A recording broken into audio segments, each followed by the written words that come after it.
comes the set coming in. You're gonna see that blowhole right there. It's not as big.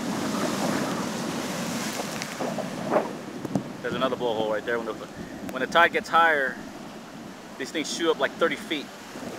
The waves come crashing on the top of this reef right here. Once saw a guy land on this thing. Took up on a wave too big for him, and of course you don't know what you're doing, you get hurt. Very nice. Yeah, these waves want me.